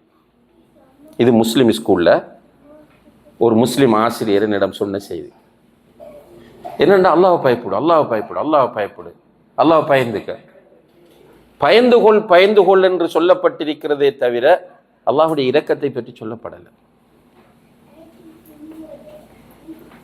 அல்லாஹுடைய வல்லமைகளை பற்றி சொல்லப்படலை, நம்மளும் தேடலை. குர்ஆனை நீங்கள் புரட்டி பார்த்தால் கல்வியை பற்றி வருகிற வசனங்களில் வஅலமு, இஅலம் என்றால் அறிந்து கொள், இல்மிலிருந்து வந்தது. இஅலம், இஅலமு, ஃபஅலம், 33 வசனங்கள் சுமார் அல்லாஹ்வை அறிந்து கொள் என்று வருகிறது. சுப்ஹானல்லாஹ். அல்லாஹ் தான் வணக்கத்திற்கு ஃபஅலம் அன்னஹு லா இலாஹ இல்லல்லாஹ், வணக்கத்திற்கு அல்லாஹ் தான் என்பதை அறிந்து கொள். அல்லாஹ் இரக்கமுள்ளவன் என்பதை அறிந்து கொள். அல்லாஹ் மன்னிக்கக்கூடியவன் என்பதை அறிந்து கொள். அதில் சுருக்கம் என்னென்றால் அல்லாஹ்வை அறிய வேண்டும். இந்த உலகத்தில் வந்த நபி முஹம்மது ஸல்லல்லாஹு அலைஹி வஸல்லம் மட்டுமா? இல்லை. எத்தனை நபிமார் வந்தாங்க தெரியா நமக்கு? எத்தனை? 1,24,000 சும்மா பொதுவாக சொல்லிட்டு போவாங்க, ஆதாரம் இல்லை அதுக்கு. ஆனால் எந்த ஒரு சமுதாயம் வந்தாலும் அந்த சமுதாயத்துக்கு நபியும் வந்திருக்கிறார், ரசூலும் வந்திருக்கிறார். ரசூல்மார்களை பற்றி சில ரிவாயத்துகள் வரும்போது சுமார் 300 சில ரசூல்மார்கள் வந்திருக்கிறார்கள். ஆயிரக்கணக்கான அல்லது லட்சத்துக்கு மேற்பட்ட நபிமார்கள் வந்திருக்கலாம். இந்த நபிமார்கள் எல்லோருமே அவர்களுடைய சமுதாயங்களுக்கு, அல்லது ரசூல்மார்கள் எல்லோருமே அவர்களுடைய சமுதாயங்களுக்கு ஃபஸ்ட்டாக எதை போதித்தார்கள்?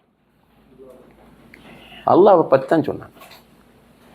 உங்களோட எக்ஸ்பீரியன்ஸில் எல்லாரும் ஊரில் ஹொத்துபா கேட்டவங்க, எங்கேயாவது ஹொத்துபாவில் அல்லாஹ்வை பற்றி சொன்ன செய்தி கேள்விப்பட்டிருக்கிறீங்களா? இல்லை, இருக்காது. ரயாராக தான் இருக்கு அல்லாஹ்வை பற்றி பேசுகிறது. அப்போ இல்மில் அந்த பிரதானமான இடம் அல்லாஹ்வை அறிவதற்கு கொடுக்கப்பட வேண்டும். உங்களுக்கு அல்லாஹ்வை எப்படி தெரியும்? நான் அடுத்த கேள்வி கேட்குறது, அல்லாஹ்வை தெரியும்னு உங்களுக்கு அல்லாஹ்வை எப்படி தெரியும்னு உண்மையாக சொல்லுங்க. யாராவது சொல்ல ரெடியா? உண்மையாக எனக்கு அல்லாஹ்வை தெரியும். நீங்கள் அல்லாஹ்வை எப்படி தெரிஞ்சிட்டீங்க? Very good, அஹ்சன்த். அதான் சரியான பதில். எல்லாரும் சொல்லுவாங்க, நான் குர்ஆனை படித்து தெரிஞ்சுக்கிட்டேன், ஹதீஸை படித்து தெரிஞ்சுக்கிட்டேன், சிந்தித்து தெரிந்து கொண்டேன், இப்படி சொல்லுவாங்க. இது artificial answer. Natural real answer என்னென்னா சகோதரர் சொன்னதான். நம்மளோட உம்மா அப்பா அல்லாஹ் இருக்கான்னு சொன்னாங்க, அதில் நம்ம அல்லாஹ் இருக்கான்னு நம்பிட்டு போகிறோம். நல்ல, நான் சொல்கிற உதாரணம் பொருத்தமில்லை, புரிவதற்காக அந்த உதாரணத்தை சொல்கிறேன். பேய்க்கு இப்படி சொன்னால் சும்மா அந்த நம்பினவங்க பேய்க்குன்னு பயப்படுவாங்க. என்ன நம்பிக்கை அது? மூட நம்பிக்கை. ரைட்? அல்லாஹ் இருக்கிறான், அல்லாஹ் சமியா, அல்லாஹ் பசீர். இப்போ ஒரு பையன் பேசினார், சின்ன பையன், அவர் ஸல்லல்லாஹு அலைஹி வஸல்லம் அவங்க அதை விடுவாங்க, அப்படியே விளையாடவும் விடுவாங்க. நமக்கு கொஞ்சம் இன்கன்வீனியன்ஸாக இருக்கு அந்த பையன் பேசும்போது. ரைட்? நம்ம எல்லாருமே அசௌகரியப்பட்டமா இல்லையா? ஏன்? ஒரு ஆள் பயான் பண்ணிட்டு இருக்கிறார், இந்த டைமில் அந்த புள்ள பேசுது, பொருத்தம் இல்லைன்னு நினைக்கிறோம். நீங்கள் யாராவது பேசுவீங்களா இடத்துல? இப்போ இங்கே நீங்கள் இதுக்குள்ளே நல்ல வாலிபர்கள் இருக்கிறீர்கள், ரூமுக்கு போனால் ரோட்டில் கண்டா மச்சான்னு சொல்லி சத்தம் போட்டெல்லாம் பேசுவீங்க. இவ்விடத்தில் பேச மாட்டீங்க. ஏன் பேச மாட்டீங்க? அஸ்மி மௌல இருக்கிறார், ரியாஸ் மௌல இருக்கிறார், முபாரக் மதன் இருக்கிறார், இப்படி உலமாக்கள் எல்லாம் இருக்கிற சபையில் நம்ம இப்படி பேசுகிறது முறை இல்லை. அப்படி நம்மளோட மனசு சொல்லுது. என்ன, எனக்கு எத்தனை பேர் பேசுகிறத கேட்க முடியும்? நீங்கள் எல்லாரும் பேசினா ஒன்றும் கேட்காது, ஒரு ஆள் பேசினா தான் கேட்கும். ஆனால் அல்லாஹுக்கு எல்லாரும் பேசினாலும் கேட்கும். இதுதான் சமியா என்பதனுடைய அர்த்தம். மெதுவாக பேசினாலும் கேட்கும், சத்தமாக பேசினாலும் கேட்கும், அல்லாஹுக்கு கேட்கும். அப்போ மௌலவிக்கு வைக்கப்படுற நம்ம ஏன் அல்லாஹ்க்கு வைக்கப்படலை? இந்த கேள்வி புரியுதா? மௌலவியை வைத்து கொண்டு தூஷணம் பேச முடியாது, அருவருப்பான வார்த்தைகள், அசிங்கமான வார்த்தைகள் பேச முடியாது. மௌலவியை வைத்து கொண்டு நம்மளோட ஃப்ரெண்ட்ஸை நம்ம ஹிண்ட் அடிக்க முடியாது, ஜோக்காக பேச முடியாது என்று நம்முடைய மனம் சொல்லுகிறது. அவாய்ட் பண்ணுறோம். ரப்புல் ஆலமீன் கேட்டுக்கொண்டிருக்கும் போது எப்படி பேசுறது? அதே போல் பசீர். ரைட்? இதில் இப்போ உடனே நீங்கள் ஒரு கால் வருது, சத்தமாக எழுந்து நின்று பேச, அல்லது ஏதாவது ஒரு ரியாக்ஷன் பண்ணுறது, கொஞ்சம் உடம்பு டயர்டாக இருக்கு, ஒரு வருஷமாக அப்படி ஒரு ரிலாக்ஸ் பண்ண நல்லம் போல் இருக்கு, எழும்பி நின்று பண்ணுவீங்களா? ஹலாலா ஹராம்? அது ஹலால் தான். பண்ணுவீங்களா? பண்ண மாட்டீங்க. ஏன்? எல்லாரும் பார்த்துட்டு இருக்கிறாங்க. நமக்குன்ற ஒரு ஒழுக்கம் இருக்கு. சுப்ஹானல்லாஹ். சாதாரண நான் உங்களை விட கேவலமானவனாக இருக்கலாம், அல்லாஹ்வுடைய பார்வையில். அல்லாஹ் மன்னிக்க வேண்டும், பாதுகாக்க வேண்டும். சில நேரங்களில் உங்களை விட கேவலமான ஒருவனாக இருக்க வாய்ப்புள்ள ஒருவனுக்கு முன்னால் அவன் பார்க்கிறான் என்பதற்காக வேண்டி என்னை கட்டுப்படுத்த என்னால் முடியும் என்றால், என்னை படைத்து எனக்கு ரிஸ்க் தந்து கொண்டிருக்கக்கூடிய ரப்புல் ஆலமீன் அவன் என்னை பார்த்து கொண்டிருக்கிறான் என்போது எப்படி சகோதர சகோதரிகளை நம்ம நினைச்ச மாதிரி செய்ய முடியும், நடக்க முடியும்? இது இந்த 1 ஹவருக்குள்ள பேசி மனசில் பதிஞ்சு முடிவெடுக்கிற விஷயம் அல்ல. நான் சொல்ல வர பாயிண்ட் என்னென்றால், அகீதாவை படிங்க, ஃபித்னாவிலேருந்து பாதுகாப்பு பெறலாம். சுப்ஹானல்லாஹ். இங்கே நமக்கு கிடைச்சிருக்கிற வாய்ப்பு பெரிய வாய்ப்பு. இப்போ யூரோப்புக்கு நம்ம போயிருக்கிறோம். மிச்சம் நான் ரொம்ப கவலைப்பட்டு அங்குள்ள சகோதர சகோதரிகளுக்கு அட்வைஸ் பண்ணேன், நீங்கள் வந்த உன நோக்கம் பொருளாதாரம் கொஞ்சம் கிடைச்சிட்டுன்னா ஊருக்கு போங்கன்ட்டு. ஏனென்றால் ஒரு அதான் சத்தம் இல்லை. ரைட்? தமிழில், நம்முடைய தாய்மொழியில் ஒரு ஜும்மா கிடையாது, ஒரு பயான் நிகழ்ச்சி கிடையாது. ஒரு சில இடங்கள் விதிவிலக்காக இருக்கும். இப்போ பிரான்ஸில் சில ஏரியா நம்ம மக்கள், தமிழ்நாட்டு மக்கள், பாண்டிச்சேரி மக்கள் நிறைவாக அங்கே வாழ்கிறாங்க. அவங்க மஸ்ஜிதுகள் வச்சு எல்லாம் நடக்குது. ஆனால் பெரும்பாலான இடங்களுக்கு போனால், இட்டாலிக்கு போனால் ஒரு செட்டப் கிடையாது, ஜெர்மனிக்கு போனால் ஒரு செட்டப் கிடையாது, ஹோலாந்துக்கு போனால் இருக்கிறார்கள் முஸ்லீம்கள், ஒரு செட்டப் கிடையாது. அது நம்ம தமிழ் பேசுகிற முஸ்லீம்கள். இங்கே அல்ஹம்துலில்லாஹ், அல்ஹம்துலில்லாஹ் உங்களுக்கு தவ்வா சென்டர். ஜித்தாவில் எத்தனை சென்டர்? 3 அஃபிஷியல் இருக்கிறது, நிறைய இருக்கு. 3 சென்டர் நமக்கு தமிழுக்கு தாயிகள் இருக்கிறாங்க. நம்ம ரெடி இல்லை. நம்ம ரெடி இல்லைன்னா நீங்கள் வாராக்கள், உங்களை நான் சொல்லலை, இவ்வளோ பேர் தான் இல்லை. இது ஒரு கலை நிகழ்ச்சியாக இருந்திருந்தால் சுப்ஹானல்லாஹ் இடம் பத்தாது. இது இந்த இடமெல்லாம் அதுக்கு கற்பனையை பண்ண முடியாது. சும்மா வெறும் ஒரு அரட்டை அரங்கம் என்றால் கூட, ஒரு பட்டிமன்றம் என்றால் கூட நம்முடைய சமூகம் போட்டி போட்டு முன் வரிசையில் உட்கார்றதுக்கு 100 ரியால், 200 ரியால், சில தேவைப்பட்ட 500 ரியாலும் கொடுத்து டிக்கெட் எடுத்து போகிறதுக்கு ரெடி. ஆனால் எவ்வளோ விளம்பரம் பண்ணுவாங்க. இப்படி ஒவ்வொரு சொன்னார் 6 மாதத்துக்குள்ள எத்தனை 3 மாதமாக சொன்னீங்க, 10க்கு மேற்பட்ட பேங்க் நிகழ்ச்சி, பெரிய நிகழ்ச்சிகள், வெளியூர்லேருந்து வந்தவங்களை வச்சு செஞ்ச மாட்டேன். எத்தனை பேர் வார திரும்ப திரும்ப நீங்கள் நல்லா யோசிச்சு பாருங்கள் சகோதரர்களே. திரும்ப திரும்ப வருகிற எனக்கே அல்லாஹ்வை பற்றிய போதிய அறிவு இல்லை என்றால், மார்க்கத்தை பற்றியே அக்கறை இல்லாமல் இருக்கிறவர்களுடைய நிலை என்ன? அல்லாஹ் பாதுகாக்க. நமக்கு பெரிய டியூட்டி இருக்கு, இந்த மக்களை கொண்டு போய் சேர்க்க வேண்டியிருக்கு. அல்லாஹ்வை சரியாக புரிந்து கொண்டார்களாக இருந்தால் நிச்சயமாக அவர்கள் அல்லாஹ்வுக்காக எதுவும் செய்வார்கள். பாருங்க, ஃபிரௌனுடைய வீட்டுக்குள்ள இருந்த அந்த அம்மா யாரு? ஆசியா ரலியல்லாஹு அன்ஹா. என்ன லைஃப் அது? Luxury life. அந்த வீட்டில் என்ன இருந்திருக்காது? எல்லாமே இருந்தது. கணவன் ஒரு பெரிய மாமன்னன், எல்லா ஆடம்பரமும் இருக்கிறது. ஆனால் உள்ளத்தில் என்ன வந்துச்சு? அவங்களுக்கு ஈமான் வந்துச்சு. அவர்கள் அந்த வீட்டின் ஒரு மூலையில் போய் உட்கார்ந்து அல்லாஹ்விடத்தில் என்ன கேட்டார்கள்? ரப்பி பினிலி இந்தக பைத்தன், ரப்பி பினிலி இந்தக பைத்தன் ஃபில் ஜன்னா வனஜ்ஜினி மின் ஃபிர்அவுன வஅமலிஹி வனஜ்ஜினி மினல் கௌமில் ஸாலிமீன். யா அல்லாஹ், எனக்கு இந்த லைஃப் வேண்டாம், இந்த ஆடம்பர வாழ்க்கை எனக்கு வேண்டாம், இந்த ஃபிர்அவுனும் வேண்டாம், இந்த அநியாயம் செய்கிற இந்த கூட்டமும் எனக்கு வேண்டாம். எனக்கு உன்னிடம் ஒரு வீட்டை கட்டு சுவர்க்கத்தில், அதுக்குள்ள நான் வர வேண்டும் என்று கேட்டார். வல்லாஹி, கண்ணியத்திற்குரிய தாய்மார்களே, சகோதர சகோதரிகளே, நம்ம புரிந்து கொள்ள வேண்டும். அல்லாஹ்வை பற்றிய சரியான அறிவு வந்தால் சமுதாயத்தில் மிகப்பெரிய ஒரு மாற்றத்தை நம்ம காணலாம். அப்போ நம்ம தஅவாவில் இதற்கு முதலிடம் கொடுக்க வேண்டும். நம்முடைய இல்மில் முதலிடம் அல்லாஹ்வை அறிவதற்கு கொடுக்க வேண்டும். இதை கொடுத்தோம் என்றால் அடுத்தது என்ன பண்ணுவோம் என்றால், நம்ம தெரியும் நம்ம வீக்கானவங்க, நம்ம மலக்கு கிடையாது.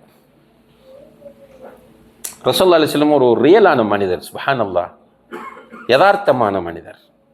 ஒரு நாள் வந்து சொல்கிறாங்க சஹாபாக்கள்கிட்ட, உங்களுக்கு முன்னால் ஒரு பெண்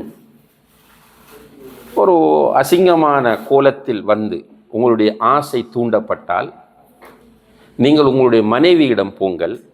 ஏனென்றால் எந்த பெண்ணை பார்த்து உங்களுடைய ஆசை தூண்டப்பட்டதோ அந்த பெண்ணிடம் இருப்பது தான் உங்களுடைய மனைவியிடமும் இருக்கிறது, அல்லது உங்களுடைய மனைவியிடம் இருப்பது தான் அந்த பெண்ணிடமும் இருக்கிறது என்று சொல்லிட்டு சொன்னார்கள். நான் என்னுடைய வைஃப் ஜெய்னபுடைய வீட்டுக்கு போய் வாரேன் என்று சொன்னாங்க. சுப்ஹானல்லாஹ். அப்போ ஃபித்னாவுடைய ஜமானில் பாவங்கள் நம்மை உசுப்பும், பாவங்கள் நம்மை அழைக்கும். ஆனால் அல்லாஹை பற்றிய புரிதல் இருக்கும்போது அல்லாஹ் சமீ, அல்லாஹ் பசீர், அல்லாஹ் ரகீப், அல்லாஹ் என்னை கண்காணித்து கொண்டிருக்கிறான், பார்த்து கொண்டிருக்கிறான், கேட்டுக்கொண்டிருக்கிறான். இந்த உணர்வு மேலிடும் போது நம்ம அதை தவிர்த்து கொள்ளலாம், நம்மை பாதுகாத்து கொள்ளலாம். எனவே இல்முக்கு முக்கியத்துவம் கொடுங்கள். இதிலேயும் குறிப்பாக நம்முடைய பிள்ளைகளுடைய அடுத்த காலங்கள் வெரி டேஞ்சரான காலமாக தெரிகிறது. அல்லாஹு ஆலம். அல்லாஹ் நினைத்தால் மாற்றியும் விடுவான். ஆனால் லா யத்தி அலன் நாஸி ஸமான் இல்லா வல்லதி பஅதஹு ஷர்ரும் மின், காலம் போக போக மோசமாகிக் கொண்டே போகும் என்று அல்லாஹ்வுடைய தூதர் ஸல்லல்லாஹு அலைஹி வஸல்லம் அவர்கள் சொன்னார்கள். அப்போ பிள்ளைகளுடைய காலம் வெரி டேஞ்சராக தெரிகிறது. எனவே நம்முடைய பிள்ளைகளை மார்க்கத்தை படிக்கிறவர்களாக நம்ம மாற்ற வேண்டும். சில நல்ல பேரண்ட்ஸ், இப்போ உண்மையில் இப்போ நான் பேசிக்கொண்டிருந்த சகோதரர் இர்ஃபானோடு அவர் சொன்னார், இவரை பற்றி கேட்டேன், ரியாஸ் மௌலவியை பற்றி. அவர் சொன்னார், ரியாஸ் மௌலவி ஒரு என்ஜினியராக இருந்து ஜப்புக்கு வந்தவர். அவருடைய பேரண்ட்ஸுடைய ஆசை ஆர்வம், இப்போ அவர் வந்து அந்த ஜப்பை விட்டுட்டு கிங் அப்துல் அசீஸ் யூனிவர்சிட்டியில் ஜாயின் பண்ணி அகீதா படித்து அதில் எம்ஏ செய்கிறார். சுப்ஹானல்லாஹ். இது ஒரு நல்ல உதாரணம். அல்லாஹ் அவர்களுக்கு இஹ்லாஸை கொடுக்க வேண்டும், வெற்றியை கொடுக்க வேண்டும். இன்ஷா அல்லாஹ் பயனுள்ளவர்களாக அவர்களை ஆக்க வேண்டும். எல்லாரும் இந்த கோணத்தில் யோசிக்க வேண்டியது. பணம் அது நத்திங் சகோதரர், பேப்பர். அது நமக்கு தெரியுது தானே. நிறைய பணம் இருக்கு, ஒன்றும் செய்ய முடியாது. சில நேரம் பணம் நிறைய இருக்க எதுவுமே செய்ய முடியாது. அண்மையில் ஒரு முக்கியமான ஒரு நிறுவனத்தினுடைய ஃபவுண்டர், உங்களுக்கு ஞாபகம் இல்லைங்க, எனக்கு அந்த பேர் மறந்துட்ட நிறுவனம், ஒரு ஐடி நிறுவனம் நினைக்கிறேன். அவர் கேன்சர் ஹாஸ்பிட்டலில் இருந்து அவர் ஒரு கடிதம் எழுதி வைத்து விட்டு மரணித்தார். எனக்கு என்னிடம் காசு இருக்கிறது, எந்த அளவுக்குன்னு அந்த ஹாஸ்பிட்டலை வாங்கலாம், இது போல் எத்தனையோ ஆயிரக்கணக்கான ஹாஸ்பிட்டலை வாங்குகிற அளவுக்கு எனக்கு பணம் இருக்கிறது. ஆனால் என்னுடைய நிலைமை என்னவென்று கேட்டால், இவர்கள் தருவதை மட்டும்தான் என்னால் சாப்பிட முடியும், இவர்கள் தந்திருக்கிற பெட்டில் மட்டும்தான் என்னால் உட்கார முடியும், ஆனால் எனக்கு ரிலாக்ஸான தூக்கமும் இல்லை. அழகான ஒரு கடிதம் அது சோஷியல் மீடியாக்களில் ஷேர் பண்ணப்பட்டிருந்தது. உண்மைதான் லைஃப். பணம் பொய், பணம் தேவை, வாழ்க்கைக்கு தேவைன்னு அல்லாஹ் ஃபிக்ஸ் பண்ணியிருக்கிறான். தேவையான அளவு நம்ம தருவான், யாரையும் கைவிட மாட்டாங்க. அல்லாஹ் தரக்கூடாது என்று முடிவெடுத்தவர்களுக்கு யாரும் கொடுக்கவும் முடியாது. இப்போ நீங்கள் உங்களுடைய சர்க்கிள்லேயே பாருங்கள், உங்களோட படித்தவர்கள் ஊரில் சிலர் அல்லாஹ் அவர்களை கண்ணியப்படுத்த வேண்டும், பிச்சை எடுக்கிறவங்களாக கூட இருப்பாங்க. நீங்கள் இங்கே ஒரு கம்பெனியில் மேனேஜராக இருக்கிறீங்க, உங்கள் ஃபேமிலியில் உங்களோட சிஸ்டர் ஹஸ்பண்ட் கூலி தொழில் செஞ்சுட்டு இருப்பாங்க. நீங்கள் ஒரு கம்பெனியில் பெரிய ஒரு போஸ்டில் இருப்பீங்க. இது அல்லாஹுடைய ஒரு செட்டப், இது உங்களுடைய திறமை கிடையாது. பொருளாதாரத்தை புரிந்து கொள்ளுங்கள். ரைட், இந்த உலகம் ஒரு நோக்கத்திற்காக அல்லாஹினால் படைக்கப்பட்டிருக்கிறது. இந்த உலகத்தை அல்லாஹ் வீணாக படைக்கவில்லை, விளையாட்டாக படைக்கவில்லை. இந்த உலகத்தை, குறிப்பாக பூமியில் உள்ள அனைத்தையும் நமக்காக படைத்திருக்கிறான். பூமியில் உள்ள அனைத்தையும் நமக்காக படைத்தீங்க. ஹுவல்லதி ஹலகலக்கும் மா ஃபில் அர்தி ஜமீஆ, பூமியில் உள்ள எல்லாவற்றையும் உங்களுக்காக வேண்டி அவன் படைத்திருக்கிறான். இப்படி கேட்டு எல்லாத்தையும் சொல்லிட்டு, வானத்தையும் பூமியையும் விளையாட்டாக படைக்கவில்லை, பூமியில் உள்ளவற்றை எல்லாம் உங்களுக்காக படைத்திருக்கிறேன் என்று சொல்லிட்டு அல்லாஹ் நம்மை பார்த்து கேட்கிறான், அஃப ஹஸிபுத்தும் அன்னமா ஹலக்னாக்கும் அபஸா வ அன்னக்கும் இலைனா லா துர்ஜாஊன், உங்களை வீணாக படைத்திருக்கிறோம் என்று நீங்கள் நினைத்து கொண்டிருக்கிறீர்களா? உங்களை வீணாக நான் படைத்திருக்கிறேன் என்று நீங்கள் நினைத்து கொண்டிருக்கிறீர்களா? மீண்டும் என்னிடம் மீட்டப்பட மாட்டீர்கள் என்கிற எண்ணத்தோடு நீங்கள் வாழ்ந்து கொண்டு, இந்த கேள்வி வெற்றி ஸ்ட்ராங்கான கேள்வி. இது படைத்தவன் கேட்கிற கேள்வி. படைத்தவனை புரிந்தால்தான் இந்த கேள்வியின் அர்த்தமும் புரியும். படைத்தவனை ஒரு மூட நம்பிக்கையின் அடிப்படையில் நம்புகிறவர்களுக்கு இந்த கேள்வி புரியவே புரியாது. அல்லாஹ் என்னை படைத்தவன், அல்லாஹ் என்னை கண்ணியப்படுத்தியிருக்கிறான், எனக்கு ரிஸ்கை தருபவன், எனக்கு ஆக்சிஜன் தருபவன், எனக்கு தண்ணீரை தருபவன், எனக்கு குழந்தையை தருபவன், அந்த அல்லாஹ் என்று யார் புரிந்திருக்கிறாரோ அவருக்கு இந்த கேள்வி அவருடைய உள்ளத்தை அப்படியே ஸ்ட்ராங்காக டச் பண்ணும். அப்ப ஹசிபுத்தும் அன்னமா ஹலக்னாக்கும் அபஸா, உங்களை நாம் வீணாக படைத்திருக்கிறோம் என்று நீங்கள் நினைத்து கொண்டிருக்கிறீர்களா? வ அன்னக்கும் இலைனா லா துர்ஜாஊன், நம்மிடம் மீட்டப்பட மாட்டோம் என்ற சிந்தனையோடு நீங்கள் வாழ்கிறீர்களா? இல்லை, உங்களை மாற்றுங்கள், நீங்கள் வீணாக படைக்கப்படவில்லை. எனவே அன்புள்ள சகோதர சகோதரிகளே, ஃபித்னாவுடைய காலத்தில் வாழ்ந்து கொண்டிருக்கிறோம். இந்த காலத்தில் மிக கவனமாக வாழ வேண்டிய கடமை நமக்கு இருக்கிறது. இது சுயநலம். எல்லாரும் மௌத்தாகத்தான் வேண்டும், இந்த உலகத்தை விட்டு போய்த்தான் ஆக வேண்டும். கபரை நம்பியிருக்கிறோம், மஹ்ஷரை நம்பியிருக்கிறோம், சிராத்தை நம்பியிருக்கிறோம், நரகத்தை நம்பியிருக்கிறோம், சுவர்க்கத்தை நம்பியிருக்கிறோம். அல்லாஹ்வை நாளை சுவர்க்கத்தில் பார்க்க முடியும் என்கிற கொள்கையோடும் நாம் இருக்கிறோம். எனவே எல்லாம் வல்ல அல்லாஹ் ஜல்ல ஷானஹு தஆலா நம்முடைய இந்த உலக வாழ்க்கையில், குறிப்பாக ஃபித்னாவுடைய காலத்தில் நாம் கவனமாக சரியாக வாழ்ந்து மார்க்கத்தோடு மௌத்தாகுவதற்கு நம் எல்லோருக்கும் தௌஃபீக் செய்வானாக. வ ஆஹிரு தஅவானா அனில் ஹம்துலில்லாஹி ரப்பில் ஆலமீன். வஸ்ஸலாமு அலைக்கும் வரஹ்மத்துல்லாஹி வபரகாத்துஹு.